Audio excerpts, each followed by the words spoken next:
A New Mexico woman says she was victimized twice. First by the man she says raped her, and a second time by the justice system when crucial evidence in her case was destroyed. How could that happen? Tonight she tells her story to News 13's Gabrielle Burkhart, who is on special assignment. I felt it in my gut something was going to happen. That night 4 years ago still haunts this 21-year-old. News 13 normally doesn't identify alleged rape victims, but Amanda Bryant wants people to see her face and hear her story. It's very hard, but I mean, if all its victims could come together, we could put this guy in jail. We can get some amount of justice.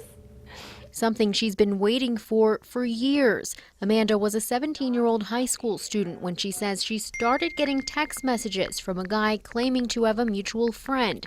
Thinking she was chatting with someone her age, Amanda says she eventually agreed to meet. That's when things took a turn. Whenever I got into the car, I was like, whoa.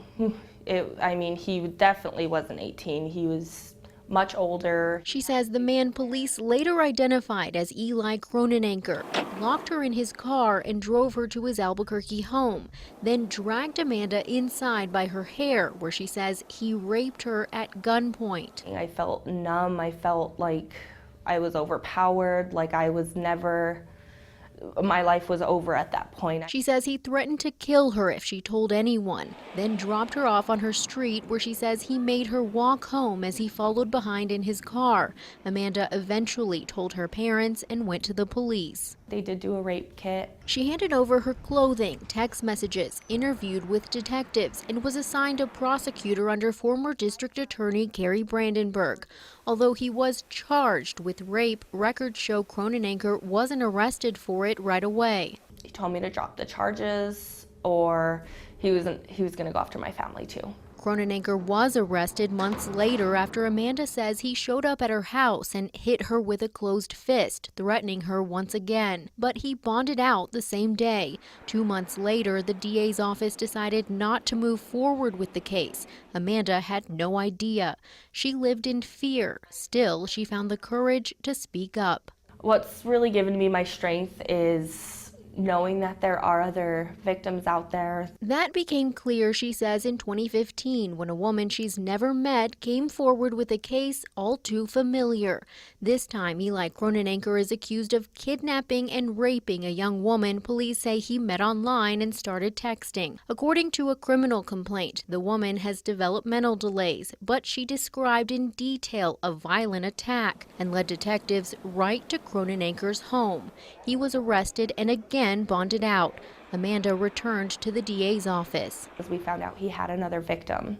So I was like, this is my chance to get it going again. Instead, she discovered a bombshell. A lot of my evidence was destroyed. She learned photos, DNA evidence, witness statements that made her case were all gone. Amanda was crushed. It hurt my feelings a lot to know that they didn't review my case the way they should have originally. I mean, and it's not fair. I'm the one that's had all the consequences for everything that he did to me.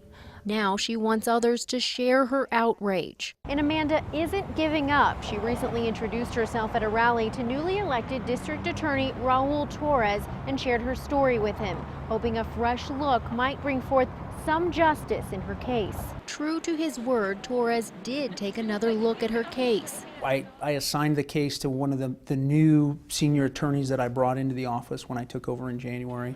He shared his disturbing discovery with Amanda, then sat down with us. The thing that was frankly shocking to her and shocking to me is the fact that evidence in this case had been destroyed at the direction of this office. And because of that decision, we aren't able to move forward with the case. 2 years after Amanda came forward, someone under the former district attorney gave the okay to destroy crucial evidence before DNA lab results would eventually match Cronenanker to DNA on Amanda's clothing. For us to be in a position where we can't move forward because of mistakes that happened in this office is unacceptable.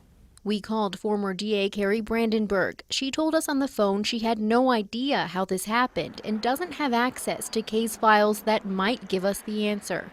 Torres is trying to piece it all together. How could this happen? So there's an investigation underway in this office. Even though this decision occurred 2 years ago, we're going to get to the bottom of how that decision was made. In Cronin Acres' more recent case, detectives said, quote, Eli not only appears to be a threat to the community, but to the victim, and appears to be displaying a pattern as a serial rapist. A chilling thought as Amanda keeps an eye on Cronin Acres' latest rape charges. I'm more than willing to fight for justice, but if that can't happen on my case, I would really like for it to happen on this other victim's case. I made a promise to her, I made a promise to her mother that we're going to learn from this experience, and that my administration is going to focus a lot more time, energy, and effort on these types of cases. We owe people like Amanda more. On special assignment, Gabrielle Burkhart, KRQE News 13. Cronin Acres' second rape case will be 2 years old in July, and there's still no trial date set. He remains free. Cases like Amanda's are exactly what the DA hopes to help with the Victims Services Alliance. Volunteers will assist the DA's office to better communicate with violent crime victims and keep them in the loop as their cases wind their way through the system.